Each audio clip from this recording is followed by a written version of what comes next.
Transformación. En el pueblo todo cambió una noche de manera inesperada. Aunque ya han pasado muchos años, ese momento sigue siendo tema de conversación entre los vecinos. Todo empezó cuando llegó una mujer desconocida, de la que nadie sabía nada, ni de dónde venía ni por qué había elegido ese lugar para quedarse. La mujer no llamó mucho la atención al principio. Rentó una casa al final del pueblo, justo donde el camino se pierde entre matorrales. Aquella casa era una construcción vieja que desde siempre había sido evitada por la gente. Tenía cierta fama de ser un lugar raro, aunque nadie sabía explicar exactamente por qué. Desde que llegó al pueblo, la mujer vivía de manera reservada. Vestía siempre de oscuro y usaba un sombrero grande que le cubría la mayor parte del rostro, como si no quisiera que nadie la mirara demasiado. Aunque no hacía ruido ni se metía con nadie, su presencia se sentía diferente, y eso fue suficiente para que los vecinos comenzaran a verla como alguien extraña. La mayoría prefirió ignorarla. Nadie la molestaba, y ella tampoco se esforzaba por integrarse. Todo cambió cuando un hombre, vecino de la parte más alta del pueblo, se presentó en su casa una tarde. Este hombre, conocido por haber sufrido durante años de dolores constantes en la espalda que ni hierbas ni doctores lograron aliviar, acudió con la mujer casi como último recurso. Según contó después, ella no le dijo mucho, solo lo invitó a entrar, le pidió que se sentara y luego cerró las ventanas y la puerta. Entonces, cuando ya todo estaba completamente oscuro, la mujer hizo algo. El vecino nunca supo decir qué fue lo que la mujer hizo porque no veía nada. El punto es que sintió un dolor muy fuerte, el dolor más fuerte y más intenso que había sentido en su vida. Ese dolor le duró unos pocos segundos, y después, cuando ese dolor agudo desapareció, también desapareció el dolor que lo había molestado durante tantos años. La mujer lo había curado. El hombre salió de esa casa después de un rato, caminando erguido como hacía años no lo hacía. Cuando alguien le preguntó cómo se sentía, respondió que el dolor había desaparecido por completo. Algunos se burlaron y dijeron que tal vez solo había sido suerte, o que era pura sugestión, pero otros no pudieron evitar sentirse intrigados. Poco después, una segunda persona, una mujer mayor que había perdido casi por completo la movilidad en sus manos, decidió probar suerte. La llevaron sus hijos, ya que ella no podía caminar mucho. Entró a la casa de la mujer y luego de un rato salió diciendo que podía mover los dedos con facilidad, algo que llevaba años sin poder hacer. Para el final de la semana ya corría el rumor de que la mujer podía curar cosas que ni los remedios caseros ni los doctores lograban. Con estos dos casos, la noticia se regó rápido. Era inevitable que la gente hablara. Y mientras unos aseguraban que la mujer tenía un don especial, otros comenzaron a señalar que algo no estaba bien. Empezaron a surgir historias. Un hombre de un rancho cercano llegó al pueblo diciendo que había conocido a alguien que hablaba de ella, de cómo había vivido antes en un pueblo más lejos, donde también curó a muchas personas. Este hombre, que venía del otro rancho, decía que esta mujer, cuando curaba a alguien, no solamente le quitaba la enfermedad, sino que también le quitaba un pedazo de su alma. Otra mujer, que vendía hierbas en el mercado de la cabecera municipal, comentó que escuchó a un cliente hablar de esa mujer. Según contó, la mujer había vivido antes en un pueblo de la sierra, siempre en los márgenes, y que allá también corrían rumores de sus curaciones. Pronto, las personas que venían a buscarla no solo eran del pueblo, sino de lugares cercanos y hasta de regiones más alejadas. A pesar de su creciente fama, seguía comportándose de forma reservada. Solo aceptaba a una persona a la vez y nunca explicaba sus métodos. Aquello levantó más sospechas. Decían que no usaba hierbas comunes, que no hacía oraciones ni nada parecido a lo que la gente conocía. Cada vez más gente se acercaba a esa mujer para que los curara. Un día, un hombre del rancho vecino nos dijo que, después de que lo curó, había olvidado el nombre de su mamá. ¿Te imaginas? Algo tan básico y simple como eso, pero ese hombre decía que no recordaba nada, y no era el único que hablaba de sentirse raro después de visitarla. porque, pues, ya estando ahí en el chisme, algunos de los que habían ido a atenderse con esa mujer también dijeron que sentían que algo les faltaba. Esa mujer, según el hombre del rancho, no solo curaba, sino que se llevaba algo de cada uno. Una noche estábamos afuera de la tienda, platicando con los vecinos. Todos estábamos tranquilos, pero de repente, los que vivían más cerca de la casa de la curandera llegaron corriendo, casi sin aliento, diciendo que habían escuchado unos cantos raros, algo extraño que no tenía sentido, porque ya era tarde y la mujer jamás recibía a nadie dentro de su casa después de las 6 de la tarde. De repente se escuchó como una especie de explosión, pero solo fue el ruido porque no había fuego, no había nada fuera del lugar, solamente había sido el sonido de la explosión, que, como es obvio, ese sonido había salido de la casa de aquella mujer. A la mañana siguiente, unos vecinos decidieron ir a ver qué había pasado. Yo no fui, pero uno de ellos regresó al rato para contarnos. Dijo que, cuando llegaron, encontraron la puerta de la casa abierta, pero nadie se atrevió a entrar. Desde afuera ya se sentía raro, algo pesado. Lo peor fue el olor. Un olor tan fuerte que, según nos dijo uno de los vecinos, él hasta se vomitó nada más de oler aquello. Con ese olor tan asqueroso, decidieron ir a avisar a la policía en la cabecera municipal. En la tarde llegó la patrulla y entraron 3 policías. Los vecinos, que se quedaron afuera, decían que hasta los policías se veían nerviosos. No pasaron ni 5 minutos cuando salieron, pero no dijeron nada. Sus caras hablaban por sí solas. Alguien que alcanzó a asomarse por la ventana me contó que dentro de la casa había velas tiradas, consumidas. Por todos lados, a todas luces, la mujer había realizado un ritual que, pues, evidentemente, le había salido muy mal. También dijeron que encontraron huesos en el suelo y marcas raras. Eso, sumado a que no había rastro de la mujer, pues todos llegamos a la conclusión de que ella había muerto durante el fallido ritual. Los policías se retiraron y la gente decidió no acercarse más. Nadie sabía lo que realmente había sucedido, pero todos decían que esa mujer había metido las manos en cosas que no debía, en cosas que iban más allá de lo que podía controlar. Pero lo raro es que al amanecer alguien la vio salir al patio. La mujer salió caminando, pero no como si fuera alguien normal. Su cuerpo estaba encorvado, como si no pudiera mantenerse derecho, como si estuviera roto por dentro. Sus movimientos eran torpes, lentos, casi como si cada parte de su cuerpo le doliera. Pero, pues, eso era lo de menos. Ahí el tema era que nadie la había visto llegar. Sencillamente, así como desapareció, ahora había aparecido en su casa otra vez. En el segundo día comenzaron a escucharse ruidos raros que provenían de su casa. Algunos vecinos afirmaron que eran sonidos que parecían voces muy gruesas y ásperas, algo que no encajaba con la voz que la mujer solía tener. Otros decían que esos sonidos no eran de alguien que hablara, sino más bien de algo que intentaba imitar el habla, pero que no lograba hacerlo bien. Quienes se atrevieron a espiarla desde lejos decían que su apariencia estaba cambiando de manera alarmante. Su piel ya no tenía color y daba la impresión de que estaba hecha de cenizas. En sus manos se veían heridas extrañas, como si su piel se estuviera desprendiendo sola. Su cabello, que antes era largo y blanco, estaba casi completamente caído. Apenas quedaban algunos mechones, que parecían más débiles y delgados que antes. Al tercer día comenzaron a circular versiones aún más perturbadoras. Una vecina del pueblo dijo haberla visto tirada en el patio, sin moverse. Según ella, el rostro de la mujer ya no parecía el mismo. Sus ojos estaban hundidos y alrededor de ellos había manchas oscuras que parecían grietas profundas. La boca estaba entreabierta y dentro de ella se podían ver dientes que parecían más grandes y deformes de lo normal. Cada vez que trataba de respirar, emitía un sonido que daba la impresión de que no podía llenar sus pulmones, como si estuviera luchando con cada bocanada de aire.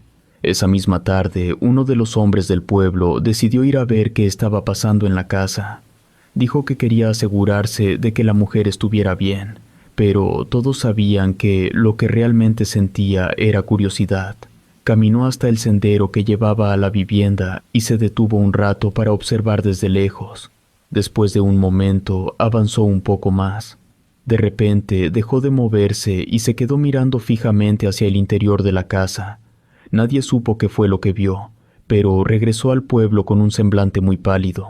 Sus manos temblaban y apenas pudo decir que no era seguro acercarse a ese lugar. Insistió en que nadie volviera a intentar entrar. Fue en ese momento que el encargado de la capilla del pueblo decidió tomar cartas en el asunto. Voy a explicar algo breve antes de continuar, porque si no lo aclaro, luego empiezan las dudas. Aquí, en esta región, solo hay una iglesia, y está en la cabecera municipal. Esa iglesia también tiene un convento. En pueblos más grandes, como donde yo vivo, lo que hay son capillas, y en los lugares más pequeños, como las rancherías, solo tienen imágenes religiosas. En esa iglesia trabajan 2 párrocos, pero ellos no atienden las capillas todo el tiempo. Solo van en fechas importantes o cuando hay algo especial. Por eso, las capillas son atendidas por diáconos, que son los que están ahí encargados de las cosas del pueblo. Quería aclarar esto porque la situación que te voy a contar fue atendida por el diácono del pueblo, no por un sacerdote. Es algo que mucha gente no entiende si no lo explico antes. El diácono ya había avisado de la situación a los párrocos de la cabecera, así que cuando decidió que ya era el momento de actuar, ellos le enviaron a unas religiosas para que lo apoyaran en lo que tenía planeado hacer. Muchos de los vecinos, y tengo que reconocer que yo también, esperábamos que el diácono reconociera que aquella mujer era peligrosa y que hiciera algo para librarnos de ella de una vez. El diácono era una persona que creía firmemente que nadie estaba fuera del alcance de la ayuda divina, ni siquiera en un caso tan complicado como este. Lo que él quería era tratar de hacer que aquella mujer admitiera sus errores y pidiera perdón a Dios. Algunos pensaban que eso era algo muy bueno de su parte. Otros decían que era una tontería y que estaba arriesgándose demasiado.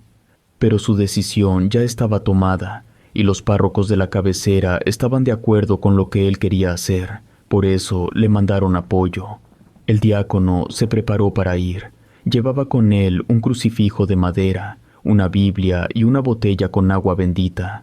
Las religiosas que lo acompañaban llevaban rosarios y velas grandes para lo que fuera necesario. Nosotros, los vecinos, ya nos habíamos juntado afuera de la casa de esa mujer. Todos estábamos ahí, esperando lo que fuera a pasar.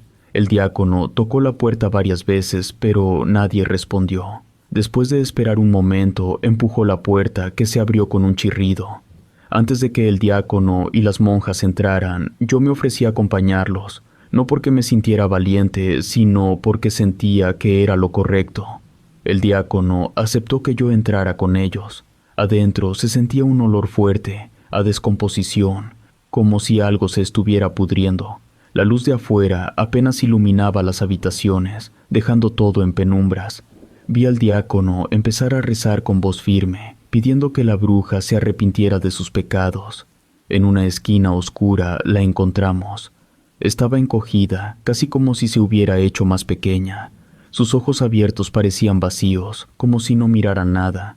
El diácono se acercó despacio. Las monjas encendieron velas y empezaron a rezar en voz baja. Estábamos ahí con el diácono y la bruja. Ella ya estaba sentada y parecía tranquila, pero cuando el diácono le pidió que dijera algo, no dijo nada. En lugar de hablar, un sonido grave salió de su garganta, como si algo dentro de ella estuviera queriendo salir, y luego empezó a reír, pero no era una risa normal, era una risa que no parecía de una persona. El diácono dio un paso atrás, pero no dejó de rezar, aunque se notaba que estaba asustado. De repente, mientras él seguía rezando, el cuerpo de la bruja comenzó a moverse de una forma que no era normal, como si no fuera ella quien lo controlara, como si algo más estuviera metido ahí. La risa paró de golpe, y de ahí el silencio que se hizo, un silencio pesado que te ponía los pelos de punta.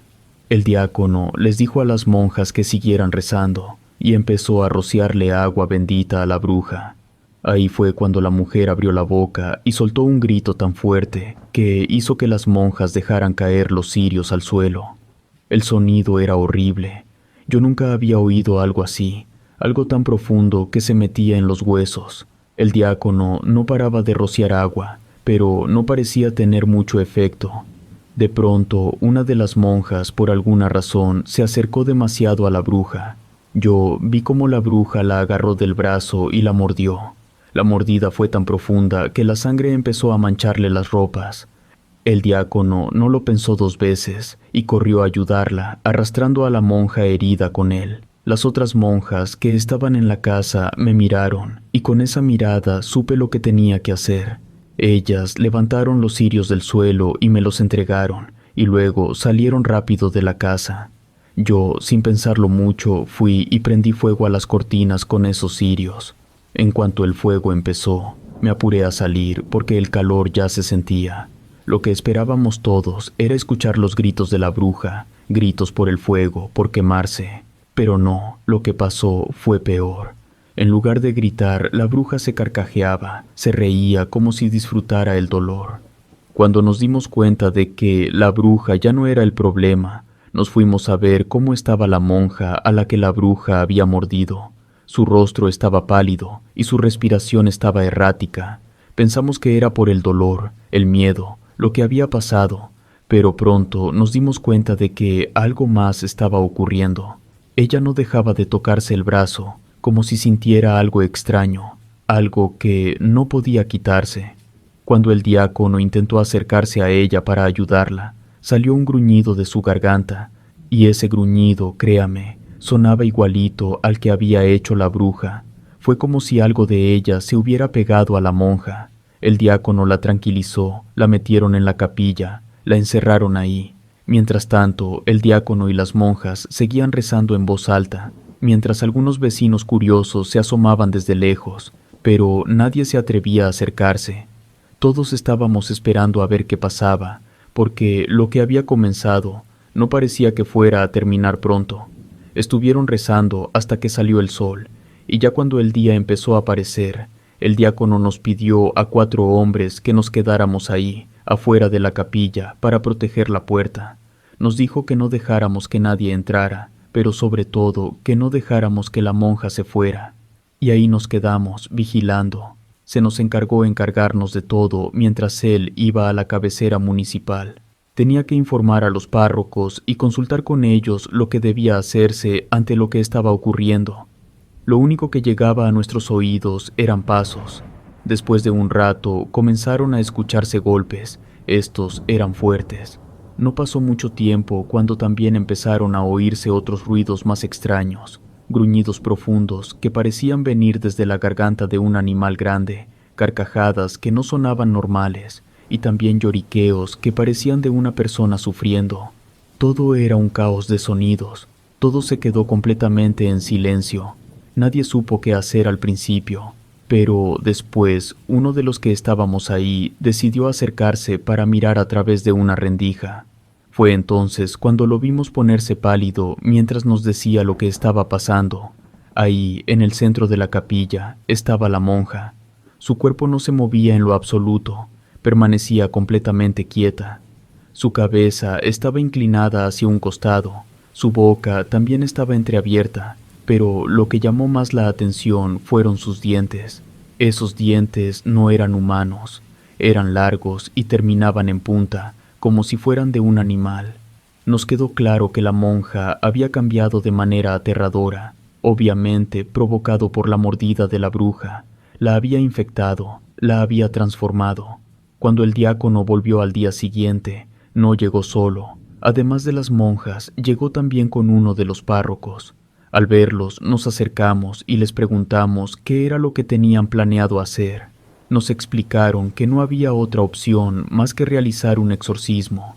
Nos dijeron que esa era la única solución posible. También nos aclararon que normalmente estos rituales deben ser aprobados por alguien de alto rango dentro de la iglesia, como un obispo. Debido a la urgencia de la situación, no habían pedido ninguna autorización. Simplemente decidieron hacerlo porque la situación ya no podía esperar. Nos dijeron que iban a necesitar nuestra ayuda. Éramos 4 ahí, y querían que colaboráramos para contener a la monja durante el ritual. No dudamos ni un momento en ayudar en lo que fuera necesario. Antes de entrar a la capilla, le pidieron a una señora que estaba encargada de todo que trajera una silla y todos los tendederos que pudiera encontrar. Dijeron que esos tendederos eran imprescindibles porque con ellos iban a sujetar a la monja para que no se moviera o hiciera algo peligroso durante el ritual. Necesitaban al menos 10 tendederos para amarrarla bien, o eso fue lo que nos explicaron. La señora cumplió y trajo una silla y varios tendederos. Ya con todo listo, abrimos la puerta de la capilla y entramos. Decidimos colocar la silla cerca del altar, pensando que sería el mejor lugar para lo que iba a pasar. Luego fuimos por la monja. Cuando la llevamos a la silla, nos sorprendió que no intentara resistirse en lo más mínimo. Una vez sentada, comenzamos a atarla con los tendederos, asegurándonos de que no pudiera moverse. Amarramos bien sus brazos, piernas y torso. Nos tomamos nuestro tiempo, revisando cada nudo, para asegurarnos de que no pudiera soltarse. Cuando terminamos, nos apartamos para dejar espacio a los que iban a hacer el ritual. Las monjas comenzaron a encender velas alrededor de la monja atada a la silla. Mientras oraban, el diácono empezó a echar agua bendita sobre ella. Parecía que todo iba bien, la monja estaba tranquila, inmóvil, pero en poco tiempo algo empezó a cambiar. Primero, un sonido bajo y gutural salió de su garganta, pero pronto se transformó en unos gritos tan horribles que hicieron estallar los vitrales de la capilla. Empezó a luchar contra las sogas, y su cuerpo se arqueaba de una manera terrible, como si estuviera siendo controlada por algo más. De repente, la monja liberó una mano y agarró del cuello a una de las monjas que había intentado acercarse para calmarla. La fuerza con la que lo hizo fue increíble. Intentamos detenerla, pero no podíamos. Las sogas se rompieron de golpe y la monja se levantó. Ya para ese momento su rostro había cambiado, la mandíbula completamente desencajada. Lo que pasó después no lo puedo explicar bien. Fue como si del interior de la monja saliera una gran corriente de aire, como si alguien hubiera abierto una ventana gigante dentro de su cuerpo. El aire fue tan fuerte que las velas se cayeron y el fuego comenzó a esparcirse por toda la capilla, igualito que lo que había pasado en la casa de la bruja. El diácono y el sacerdote intentaron seguir con el ritual, pero la monja transformada ya no estaba quieta. Atacó a las otras monjas, les rompió el cuello y luego le dio un golpe tan fuerte al diácono que le voló los dientes. Y por cómo cayó, nos dimos cuenta que estaba muerto. Después, la monja agarró al sacerdote y lo lanzó al techo con una fuerza increíble. Cuando el sacerdote cayó contra las bancas, el impacto lo mató. Nosotros, los otros hombres y yo, pensamos que seríamos los siguientes, que ya no teníamos escapatoria. La monja, ya transformada, simplemente desapareció.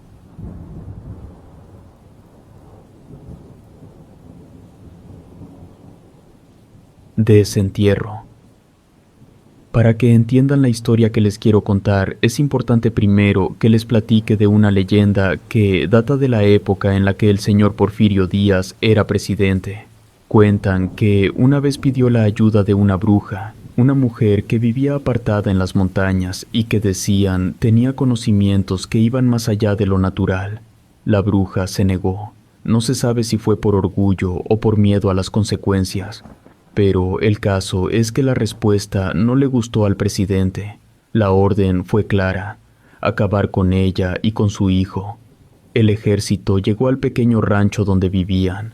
Primero encontraron al muchacho. Era joven, de unos 20 años, y no tuvo tiempo de reaccionar. Le dispararon sin preguntar nada. Mientras el muchacho caía al suelo, desangrándose, los soldados buscaron a la bruja. La encontraron dentro de la casa y ahí mismo abrieron fuego. Las balas atravesaron su cuerpo y la hicieron caer, pero no murió. Sangraba como cualquier persona y parecía sentir el dolor, pero no había forma de que muriera. Le dispararon a la cabeza, al pecho, a las piernas. Nada funcionaba. Los soldados, desconcertados, la encadenaron como pudieron. La llevaron hasta un puesto militar. Un edificio que llamaba la atención porque todo el exterior estaba pintado de un color rojizo, casi anaranjado. Ahí la encerraron mientras decidían qué hacer con ella. 3 días después, las cosas se salieron de control. El hijo de la bruja apareció en el puesto militar. No era el muchacho que habían matado. Su cuerpo había muerto, pero su alma no. Antes de que él muriera por completo, la bruja lo había entregado al diablo. Así, su espíritu permaneció vivo, pero con un precio. Para pagarle al diablo, el joven se convirtió en el charro negro. Aquella noche, el espectro llegó al puesto militar y no mostró piedad. Cuentan que nadie pudo detenerlo. Los pocos soldados que sobrevivieron quedaron heridos de gravedad y el puesto quedó en ruinas. El general a cargo decidió que no podían quedarse más tiempo con la bruja. Estaban seguros de que el espectro había atacado porque ella seguía ahí. Así que decidieron sacarla del puesto militar. Cruzaron el río Santiago y buscaron una cueva al otro lado. Improvisaron una especie de caja de madera. Metieron a la bruja dentro y la llevaron hasta lo más profundo de la cueva. Sellaron la entrada y se marcharon, pensando que con eso el problema estaba resuelto. Pero no fue así. Hubo otro ataque, y aunque no fue tan grande como el primero, fue suficiente para que el ejército abandonara el lugar. El puesto militar fue adaptado después como una especie de centro médico. Nadie quería hablar del pasado, y los pocos sobrevivientes que quedaban preferían no recordar. Muchos años después, durante la construcción de una planta hidroeléctrica en esa región, se descubrió algo enterrado. Mientras trabajaban, los obreros encontraron una cámara subterránea que parecía haber estado cerrada desde la época de la Revolución. Dentro había restos humanos y otras cosas que nadie podía explicar. Entre los rumores que se contaban, decían que habían encontrado a una bruja. No fue algo intencional, pero al desenterrar ese lugar, los trabajadores despertaron algo que llevaba décadas encerrado. Pues yo trabajé en esa planta hidroeléctrica, por eso conozco la leyenda. Ahora les cuento lo que pasó cuando yo trabajé ahí.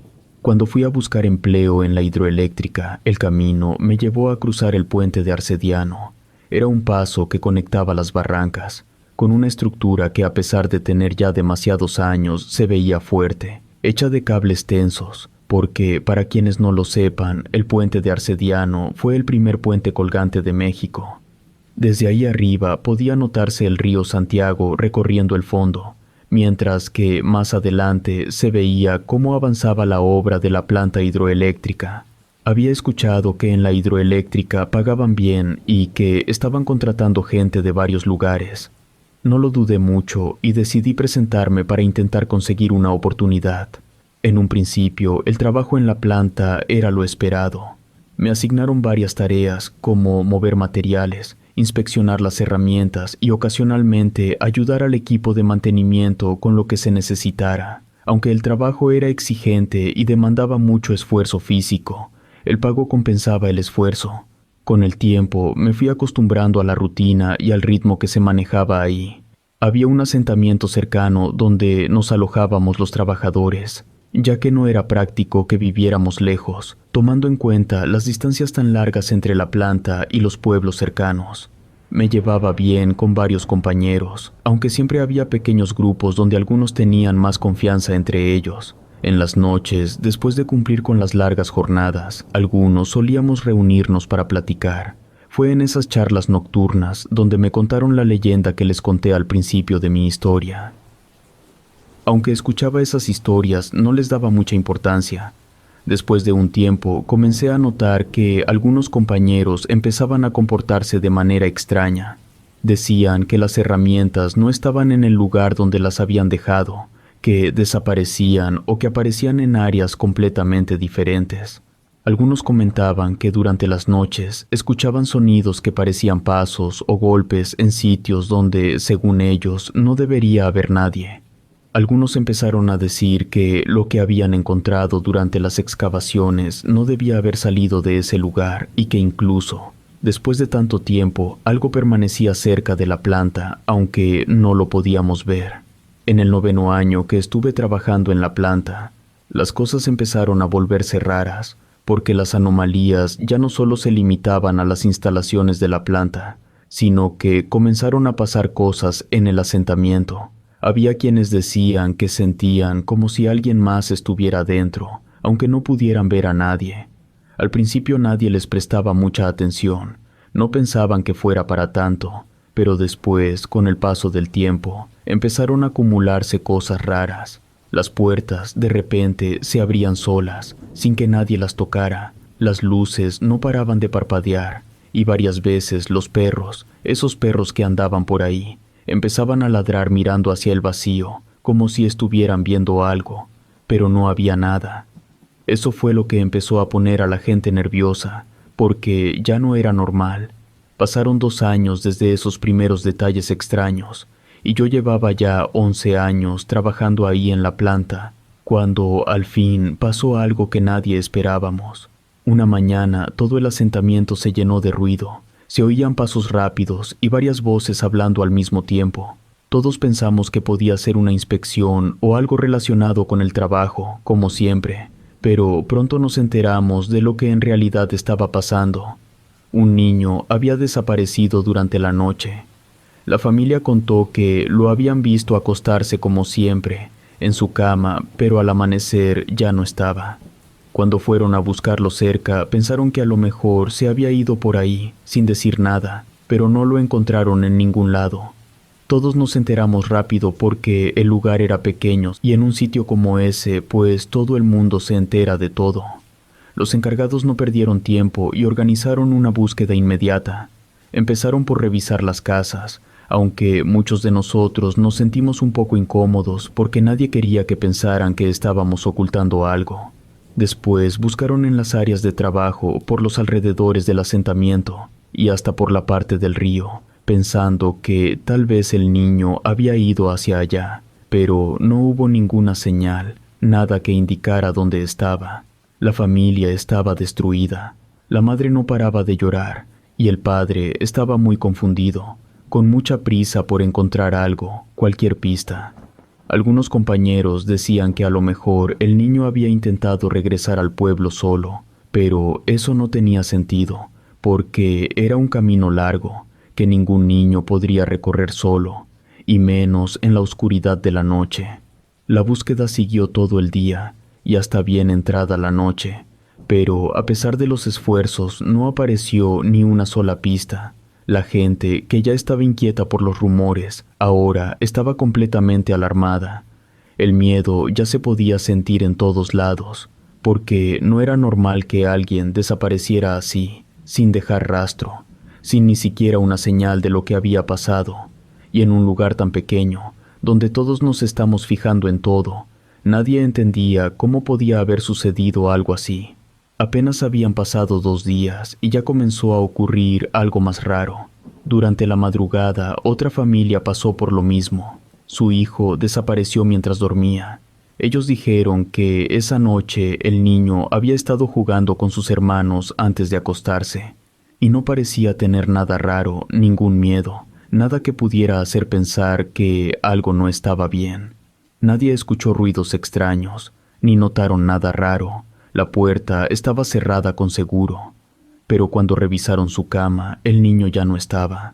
La búsqueda comenzó de inmediato, esta vez con mucha más urgencia.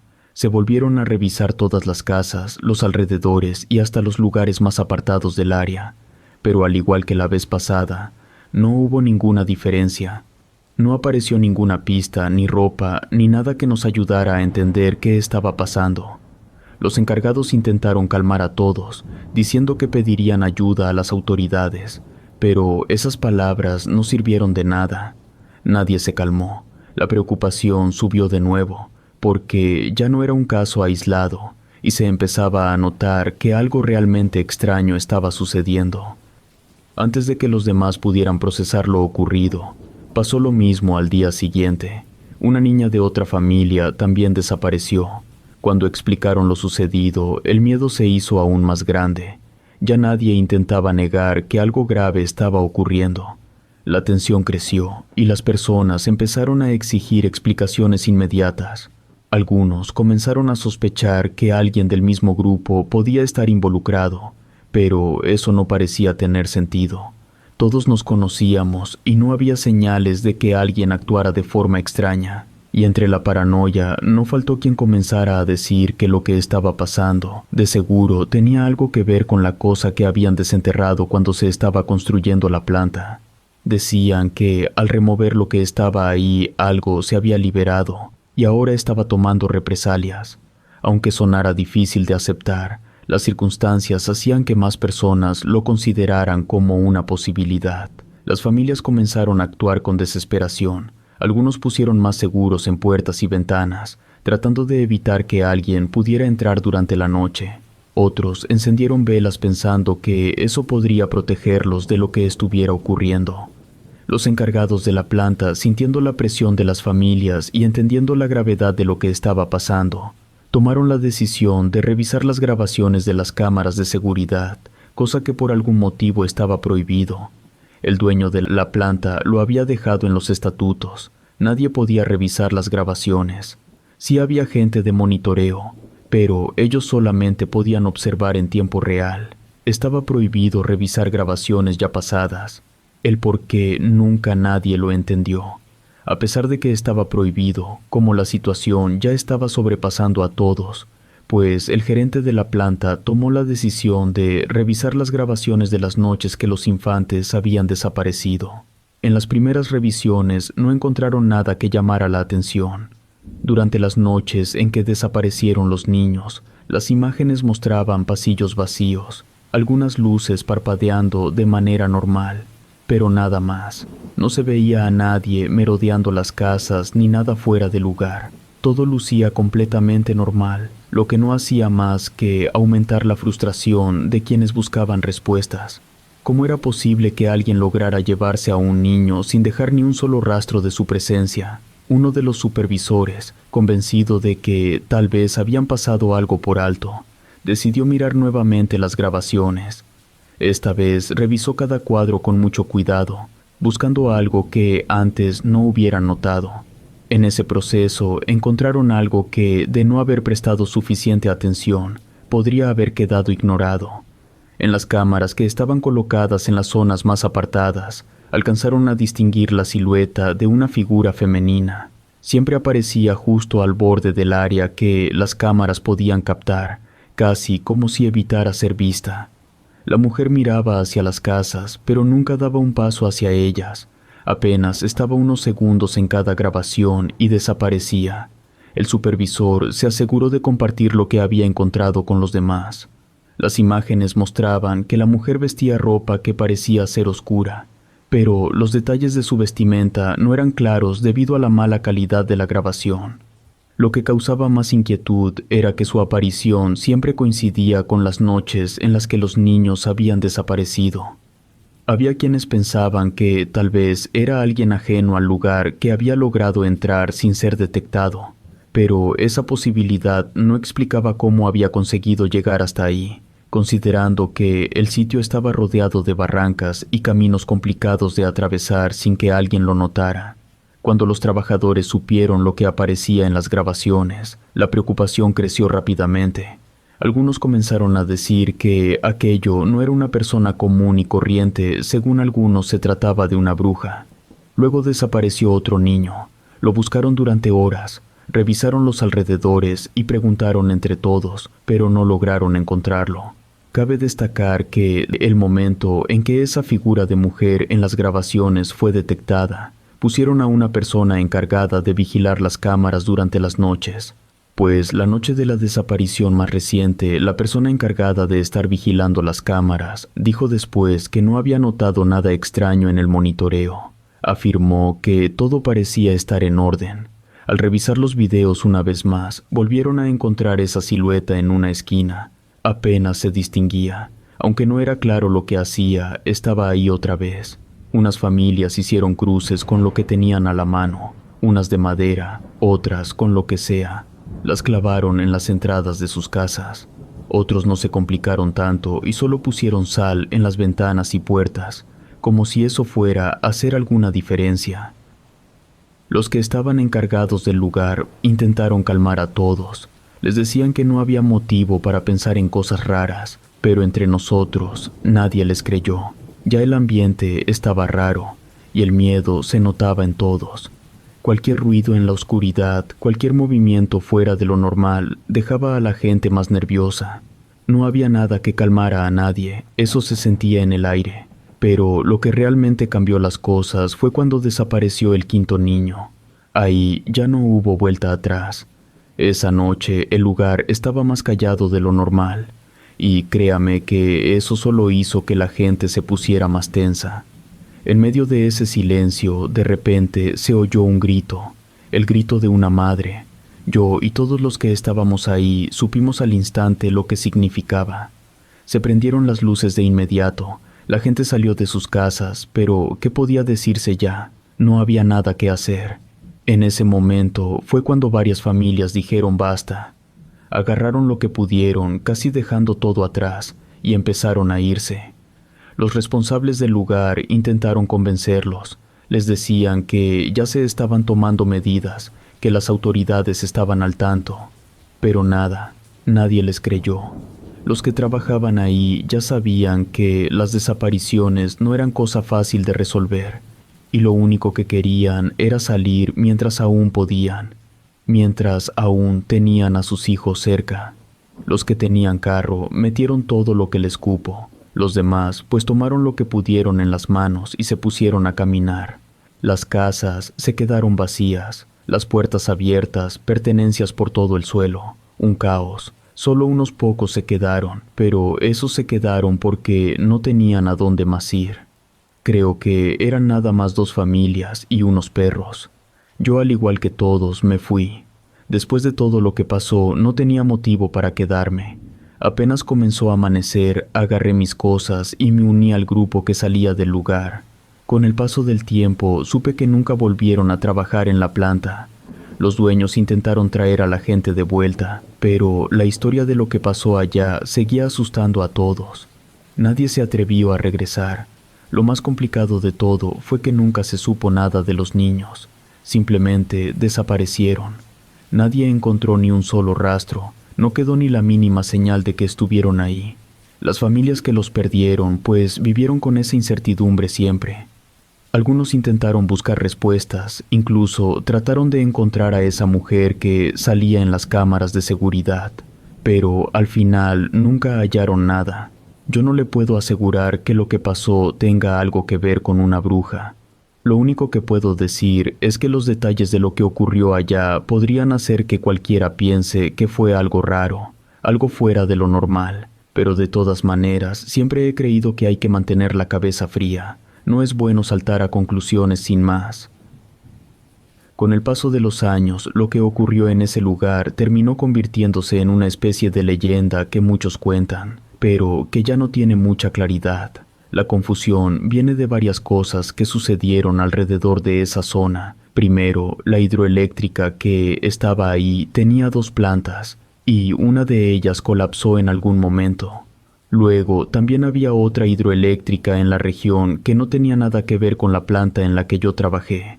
Además, tiempo después construyeron otro puente y le pusieron el mismo nombre que tenía el puente que llevaba al lugar donde yo trabajaba. Durante ciertos años empezaron a pasar cosas extrañas en varios de los pueblos que estaban por esa región. Cuando esas historias llegaban a la ciudad, la gente empezaba a decir que los eventos habían ocurrido cerca de la planta o del puente de Arcediano.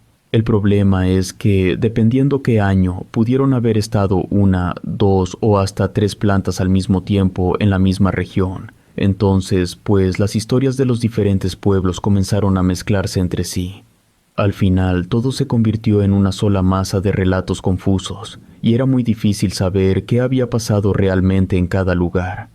Aclaro todo esto porque seguramente habrá personas que escuchen esta historia y piensen que lo que estoy contando no ocurrió de la manera en que lo relato, que le faltan cosas o que hay partes que están de más.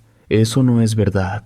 Lo que sucede es que a estas alturas la verdadera historia se ha revuelto con muchas otras historias de los pueblos vecinos. Ya nadie sabe exactamente cómo fueron las cosas porque se mezclaron tantas versiones que resulta casi imposible separar lo que ocurrió en un lugar de lo que pasó en otro. Lo único que estoy haciendo es contar los hechos tal como sucedieron.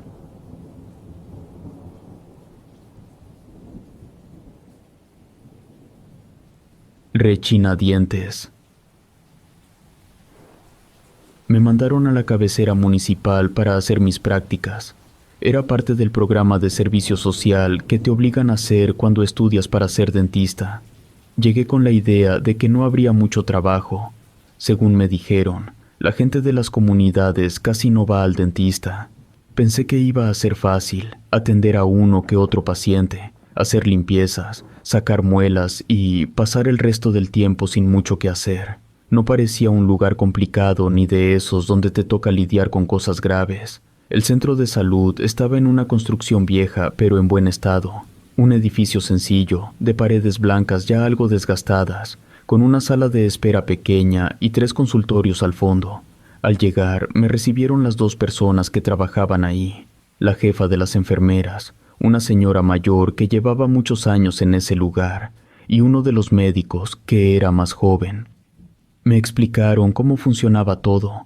La cabecera era tranquila, y aunque había varias comunidades alrededor, no era común que la gente viniera al centro de salud. El consultorio dental, según me dijeron, era más un lujo que una necesidad.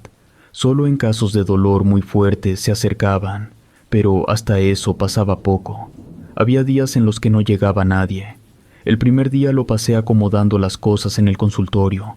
Era un espacio sencillo, con un sillón dental que ya se veía viejo, pero que funcionaba bien. Tenía lo básico: instrumental, anestesia, un compresor y una lámpara que a veces parpadeaba.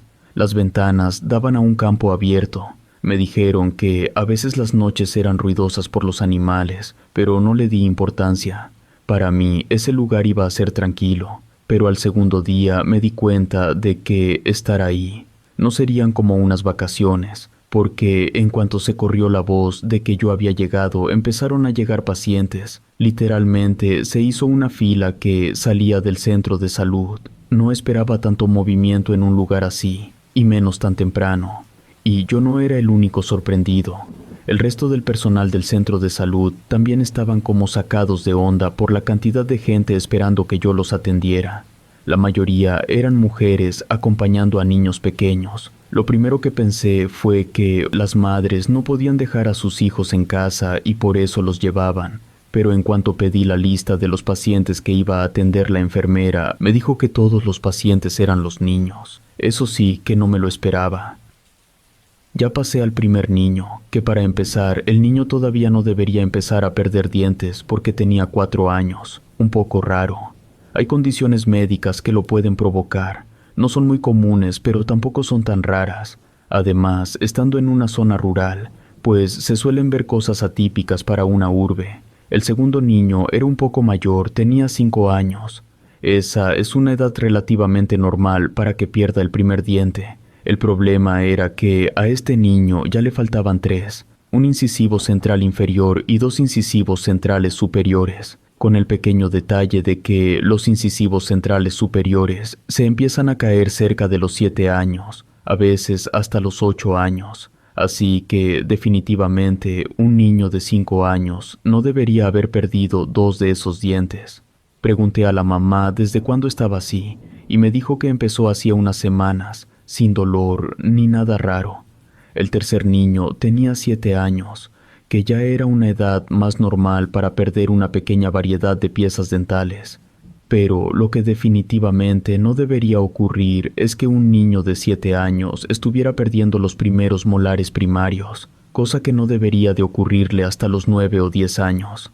Al revisarlo, noté que los caninos ya los tenía flojos, cosa que debería ocurrir cerca de los 11 años. Obviamente, no todos los casos eran tan raros, pero de los 20 niños que atendí, 15 tenían cuadros anómalos. Atendía a un niño de 8 años al que ya se le habían caído 2 segundos molares primarios. Eso a veces pasa hasta los 12 años. La diferencia en lapso de tiempo era inmensa. Hablando con las madres, me encontré con casos en los que un niño había perdido hasta 4 dientes en cosa de un mes. Eso no debe ocurrir. Para que me entiendan, imaginen que se rapan todo el cabello, todo completo, y que a la semana el cabello ya les volvió a crecer al mismo tamaño que lo tenían. Pues eso es más probable que ocurra comparado con que un niño pierda 4 dientes en un mes. Un cuadro de caída normal es de 4 a 8 dientes por año, y había niños que, en cuestión de 6 meses, ya habían perdido 10 dientes. Otros casos eran anormales en sentidos diferentes. Por ejemplo, suele ser relativamente común que los dos incisivos centrales inferiores se caigan en la misma semana, pero lo que ya no es normal es que un niño pierda esos 2 dientes y aparte un tercer diente en la misma semana. Pero la cuestión más rara de todos esos casos anómalos era que a pesar de la caída de los dientes, no había ningún indicio que sugiriera la erupción de los dientes permanentes. Cuando un diente de leche se cae es porque el diente permanente lo está empujando. Pero en estos casos que les comento no era así. Los dientes permanentes ni siquiera habían empezado a salir. Por lo tanto, no había ninguna razón normal para que los niños perdieran esos dientes. Ahora, yo entiendo que son niños y que de esos 15 casos anómalos posiblemente había alguno que era debido a un traumatismo dental, alguno por gingivitis prematura, deficiencias nutrimentales, trastornos sistémicos y por supuesto también debido a presencia excesiva de caries. Pero haciendo caso de los datos estadísticos más exagerados, descartando esos factores, todavía me quedaban 6 casos que no tenían una explicación simple. Terminé con el último paciente pasaditas de las 7 de la noche. Durante esa primera semana, la cantidad de niños que atendí fue algo que nunca hubiera imaginado. Cada mañana, al llegar, ya había madres esperando con sus hijos en brazos o de la mano. Era raro porque el lugar no parecía tener tanta gente como para explicar por qué llegaban tantos pacientes. En total, atendía a casi 100 niños en esos días, y la inmensa mayoría presentando cuadros atípicos. Las madres me decían que los dientes simplemente se caían, como si se aflojaran de la noche a la mañana, y lo más extraño era que según ellas no había dolor, fiebre o algún otro síntoma que pudiera alertarlos antes de que eso ocurriera. Ciertamente, de los casi 100 niños que atendí esa primera semana, yo creo que el 90% no sentía ni dolor ni molestias. Decidí hacer un reporte a la universidad. Algo no andaba bien y era mi obligación informarles sobre lo que estaba sucediendo. Mandé un correo bien detallado, explicando los casos, la cantidad de niños afectados y mis observaciones. No tardaron en contestar. Me dijeron que lo que les describía no era nada normal, que era necesario investigar más a fondo, y me pidieron revisar los expedientes médicos de la comunidad para ver si encontraba algún otro síntoma o patrón que pudiera ayudar a entender qué estaba pasando. La enfermera me echó una mano para revisar los registros en el centro de salud. Lo primero que noté fue que en años anteriores no había nada similar. Apenas había reportes de consultas dentales, y los casos con niños eran mínimos. Pero en los últimos meses comenzaron a aparecer más notas sobre caídas prematuras de dientes, aunque no con la cantidad que estaba viendo ahora. La universidad me pidió que siguiera documentando todo y que en cuanto encontrara algo más raro lo reportara.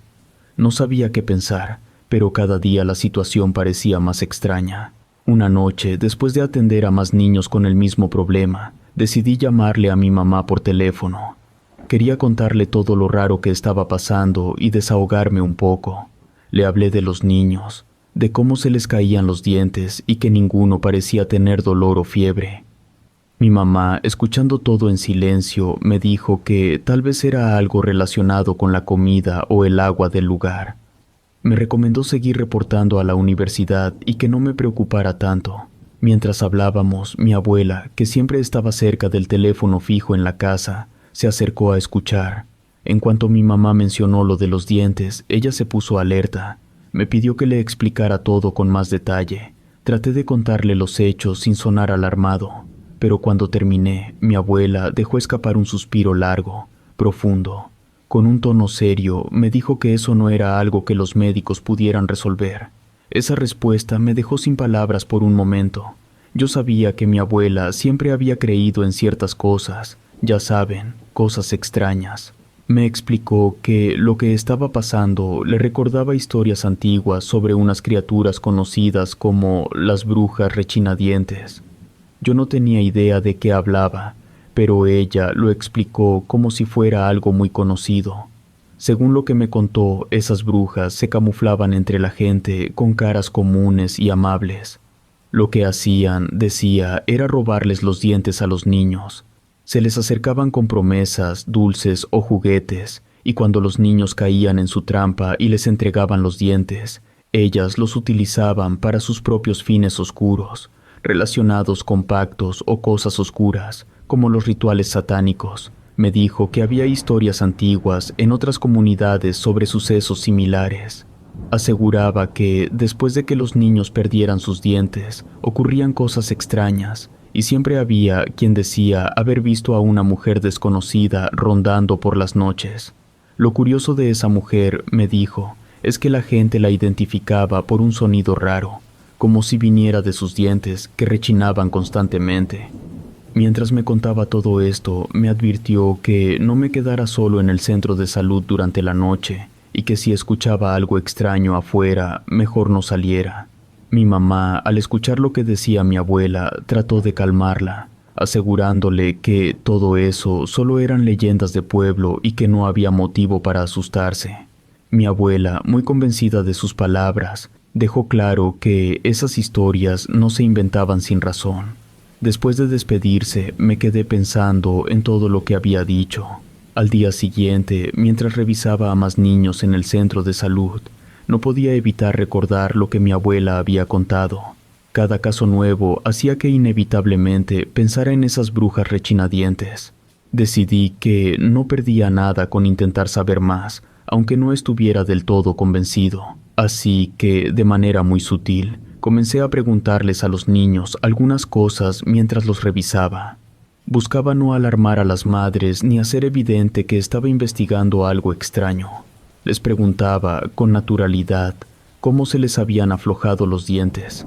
Para mi sorpresa, muchas de las respuestas que obtenía no tenían sentido.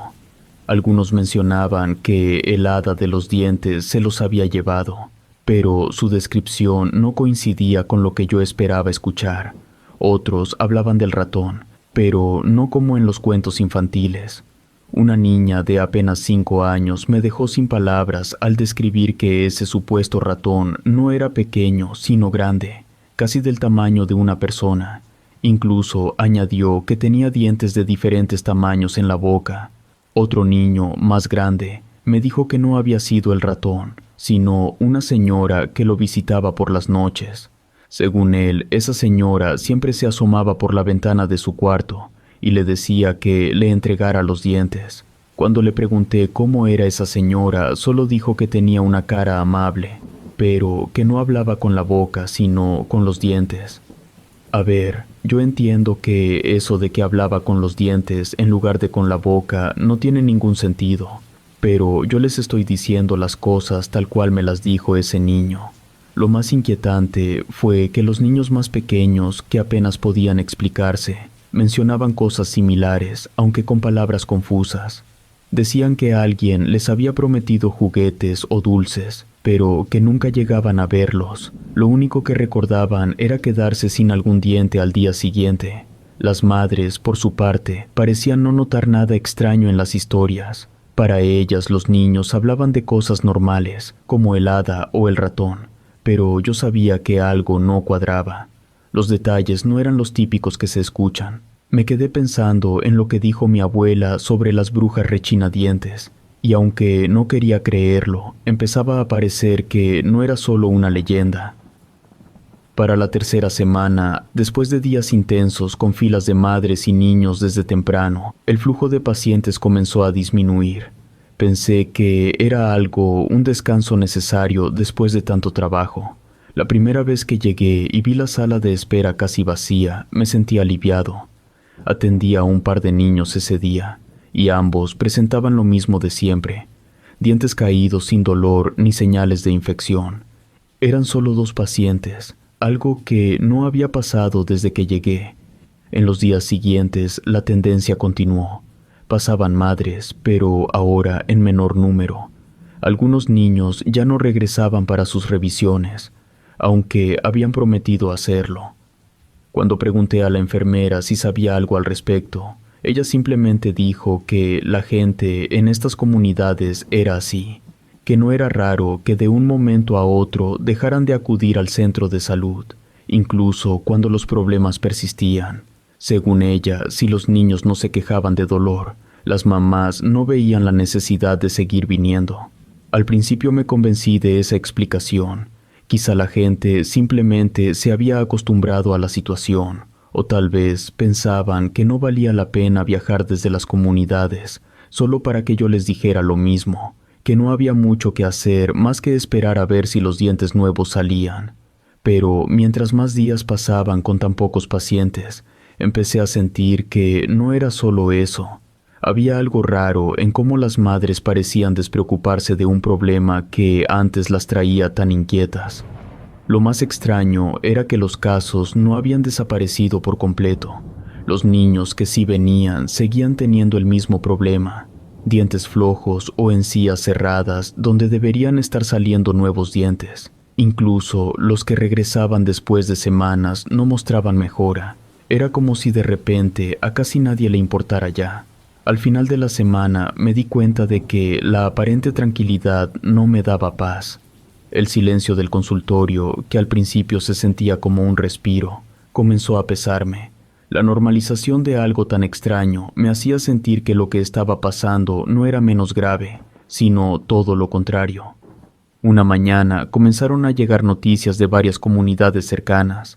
Las madres que habían llevado a sus hijos a consulta, aquellas que ya no habían regresado en semanas, ahora estaban desesperadas, algunas llorando, otras en completo shock. Más de 30 niños habían muerto durante la madrugada. Al principio pensé que era un rumor, una exageración de esas que a veces se extienden rápido en lugares pequeños. Pero cuando las ambulancias y camionetas empezaron a llegar con los cuerpos de los niños al centro de salud, no quedó duda. Eran los mismos niños que había atendido. Los médicos y las enfermeras trataban de encontrar una explicación. Se revisaron registros, síntomas, cualquier cosa que pudiera dar una pista, pero no había nada que los conectara con el extraño problema dental que todos habían tenido. Ninguno había mostrado signos de estar gravemente enfermo antes de esa noche. Las madres juraban que se habían dormido como siempre y que no habían notado nada extraño hasta que al amanecer los encontraron sin vida. Los informes médicos no ayudaban a aclarar las cosas. Los cuerpos no mostraban señales de violencia ni enfermedades evidentes. Algunos mencionaron la posibilidad de intoxicación, pero no había rastros en las casas, ni en el agua, ni en los alimentos. Otros insinuaron algún tipo de epidemia desconocida, pero no había fiebre ni otros síntomas que lo respaldaran. Para mí, lo más aterrador era que los dientes seguían siendo la única constante. Muchos de los niños fallecidos aún tenían espacios vacíos donde los dientes no habían salido, y algunos tenían encías completamente lisas, como si nunca hubieran tenido dientes en esas zonas. Esa noche, la incertidumbre llenó el pueblo. Nadie entendía qué estaba pasando, y las madres que aún tenían hijos pequeños empezaron a hablar de sacarlos del lugar o de no dejarlos dormir solos. Han pasado varios años desde que viví esa experiencia, pero todavía no logro encontrar una explicación que me deje tranquilo. Recuerdo cada detalle de esas semanas como si hubiera sido ayer. Los rostros de los niños, las historias que me contaban sobre el hada, el ratón y esa extraña señora que hablaba con los dientes en lugar de con la boca, o lo que sea que eso signifique. Por supuesto que lo que mi abuela me dijo sobre las brujas rechinadientes parecía ser la única explicación plausible. No voy a decir que era una explicación lógica porque no lo era. Y tampoco voy a decir que era una explicación normal porque de normal no tenía nada. La única evidencia, que ni siquiera es evidencia, pero lo más cercano a una evidencia, por decirlo de alguna manera, son los registros que yo realicé sobre todos esos niños y sus cuadros dentales tan atípicos. No sé si fueron las palabras de mi abuela las que terminaron sembrando esa idea en mi cabeza, o si fue la acumulación de hechos inexplicables. Pero estoy convencido de que lo que ocurrió en ese lugar no fue natural. Algo o alguien estaba detrás de todo, y si las brujas rechinadientes existen, como dicen las historias, no tengo dudas de que ellas estuvieron ahí, tomando los dientes de esos niños y llevándose mucho más que eso.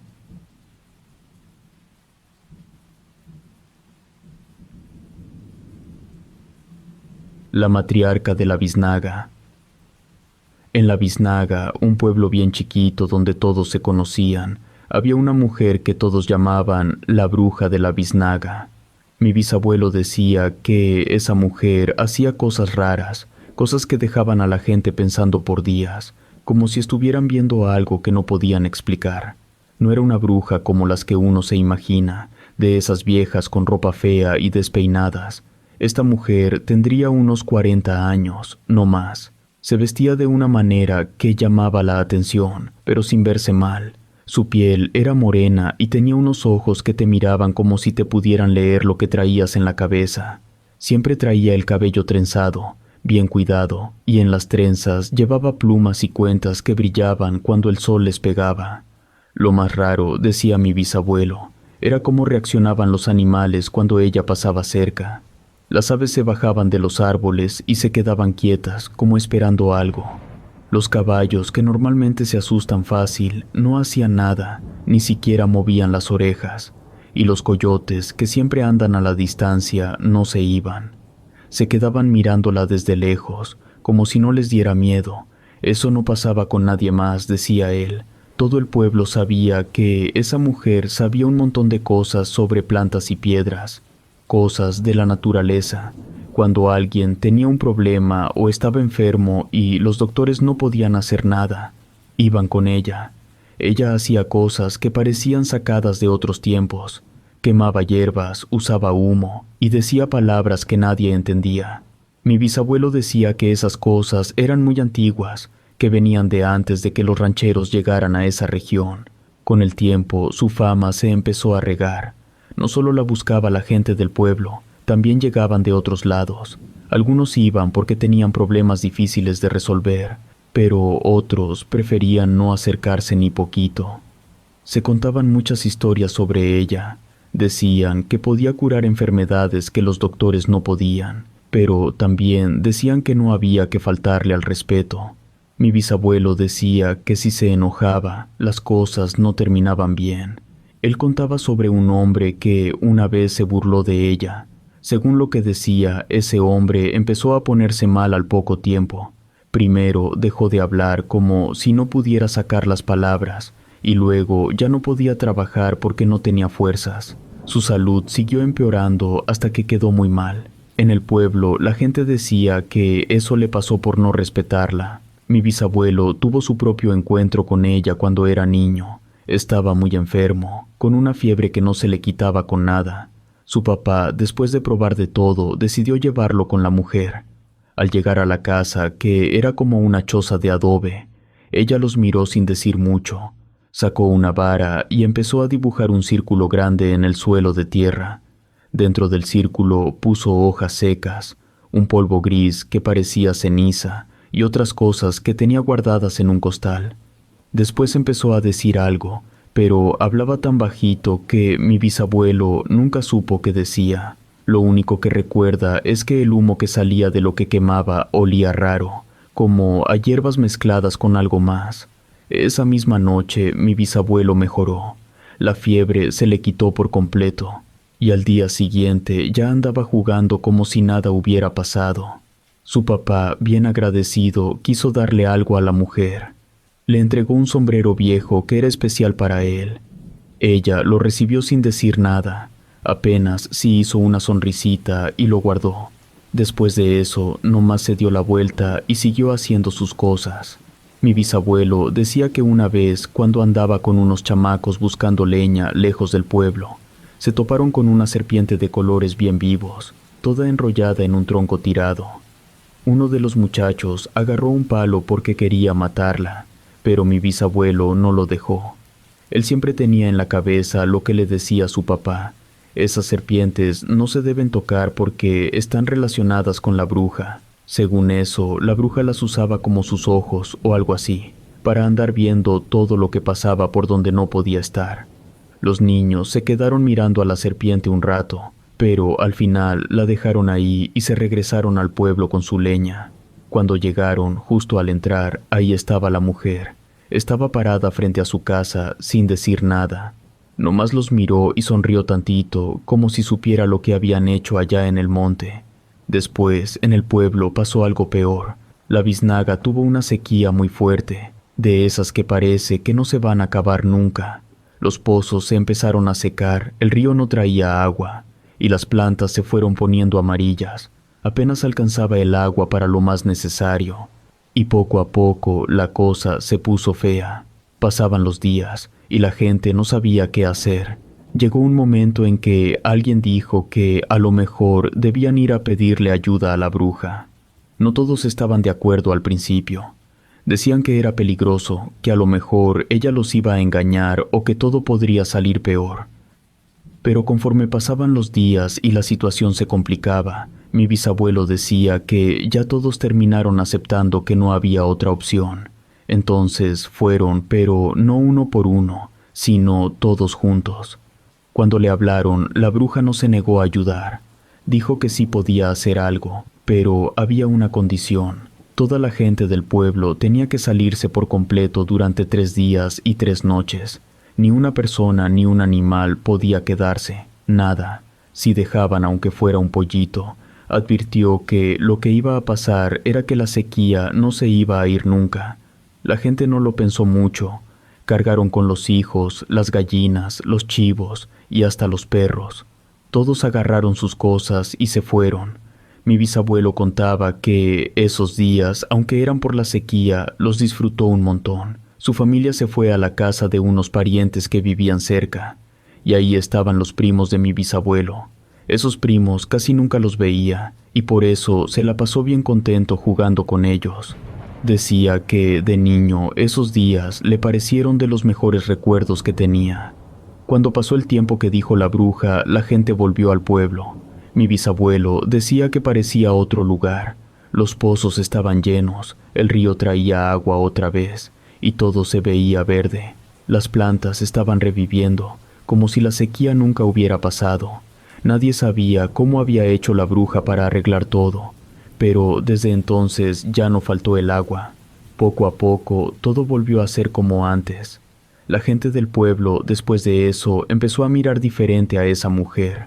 Algunos que todavía le tenían miedo decían que a lo mejor había hecho algo malo para traer el agua, pero otros empezaron a confiar más en ella. No era que todos la quisieran, pero sí se notaba que ya no la trataban igual. Había algo en la forma en que la veían, como si fuera una mezcla de respeto y cuidado, pero sin meterse mucho con ella. Lo que hizo la bruja no se quedó solo en el pueblo. A los días ya se había regado el chisme por todos los pueblos cercanos. Mi bisabuelo decía que las mujeres que decían dedicarse a esas cosas también se enteraron. Entre ellas pasaron la historia hasta que llegó a oídos de alguien que, según contaban, era el mero jefe de todos los que practicaban esas cosas en la región, algo así como el brujo mayor. No usaba ese título, pero lo digo así para que me entiendan a qué me refiero. Una tarde llegó al pueblo ese hombre del que todos hablaban, el que decían que era el jefe. No era alguien común, se le notaba en la mirada y en cómo hablaba. Parecía que nada se hacía sin que él lo supiera. Desde que llegó empezó a decir que la mujer no podía andar haciendo lo que quisiera, que todo tenía que pasar por él primero. La manera en la que lo decía daba a entender que nadie iba a atreverse a contradecirlo. No llegó solo, venía con 2 mujeres que decían que eran brujas. Mi bisabuelo siempre contaba que hubo un enfrentamiento entre ellos 3 y la bruja, pero eso no pasó en el pueblo. Se fueron al monte, lejos de todos, y ahí resolvieron lo suyo. Nadie sabe bien qué hicieron o qué pasó exactamente. A veces yo me pongo a pensar cómo habrá sido algo así, con personas que decían tener poderes, enfrentándose entre ellas. Debió ser algo fuerte. El caso es que nadie vio nada. Todo lo que pasó en ese monte quedó como un misterio. Lo único que se supo fue lo que pasó al día siguiente. Apenas amanecía cuando la gente vio que ese hombre y las 2 mujeres con él se iban caminando. Ninguno de los 3 levantaba la mirada del suelo, como si algo en ellos se hubiera roto. Parecían derrotados, como si ya no les quedaran ganas de nada. Pero lo que de verdad quedó grabado en el pueblo pasó en la madrugada siguiente. Desde la casa de la mujer se vio una luz, pero no una luz normal. Era tan fuerte que iluminó todo el pueblo, aunque todavía era de noche. Parecía como si el sol hubiera salido antes de tiempo. Nadie se acercó, eso sí.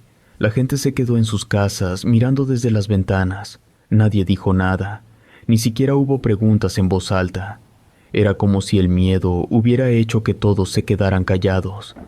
Cuando amaneció, la casa estaba vacía. No había ni rastro de la mujer ni de nada raro. Solo quedó la casa sola, como si nunca hubiera habido nadie ahí. Algunos empezaron a decir que la mujer había muerto y que esa luz fue su alma, algo que se deshizo en pedazos. Otros decían que no, que ella se había ido y que todo lo de la luz fue un truco para distraer al pueblo.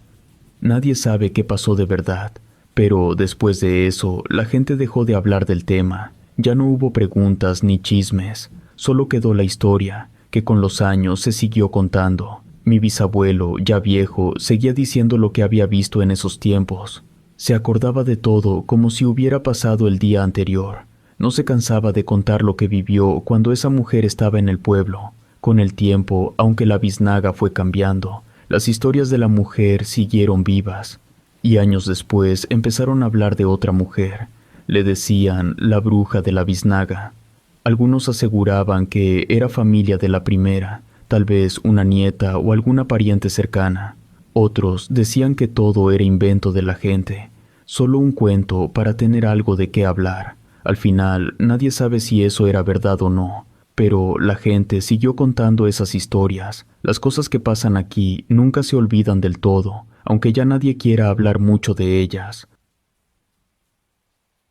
Relatos escritos y adaptados por Ramiro Contreras.